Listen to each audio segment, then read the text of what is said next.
Salam, hörmətli icrayıcı. Vətəndaşlar sual verir ki, atam mənə ev vermişdi, ev təmizsiz idi. Mən təmir edim, hətta yanında tikintilər apardım. İndi atam dünyasını dəyişib, qardaş bacıların arasında həmin ev bölünür. Mən nə etməliyəm? Eyni zamanda həmin sualı xanımlar verir ki, mən ailə qurduğum zaman qardaşımın təmizsiz evi var idi, sonradan təmir etdirdik, indi də boşanırıq. Nə etməliyəm?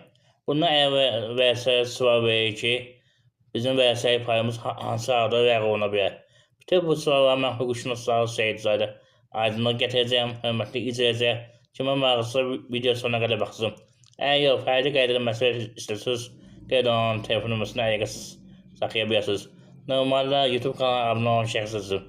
Telefonla hüquq məsləhətinin verilməsi, eyni zamanda əyani hüquq məsləhətinin verilməsi olmaqda, amma ayın axırına qədər kampaniya edirəm.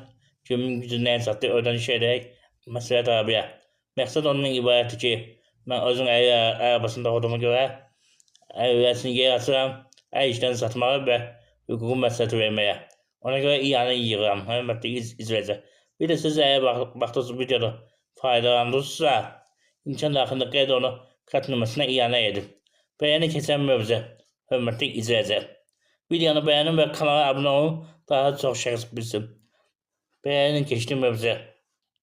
Demək, atınız sizə təmizsiz ev veribsə, valideyniniz və təmizsiz ev veribsə və ya torpaq verib ki, burada ev yaşa ailə qursa, olan həmin torpaq vəsait arasında bölünürsə, siz nə qədər xərc çəkmişsinizsə, həmin xərci vəsaitdən ala bilərsiniz.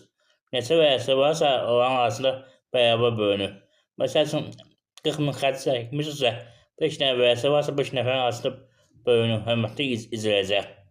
Nəzərəm, eyni zamanda xanımlar bəyə əl arabad ailə qurduğu zaman, sonradan ev təmin edib və yaxud ev tikiblərsə, onların arasında həmin xərc bölünür. O çıxardı vəsaitin nə vaxt ləğv oluna bilər? Bir neçə hal var, onları qeyd edən dediyim kimi videonu bəyənin. Birinci hal ondan ibarətdir ki, yəni həmin şəxsin, mülkiyyət sahibinin banka borcu olabilir və yaxud digər şəxslərə. Həmin siz vəsait müddəti qəbul edildiyiniz müddətdə sizə iddia verərək ki, borcu verməzsiniz, həmin vakit müsadə oluna bilər.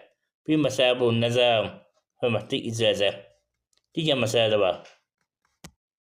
Digər məsələ ondan ibarətdir ki, məsəl üçün 5 dəfə vəsait varsa, onun hər hansı biri həmin borcu ödəyərək payı götürə bilər.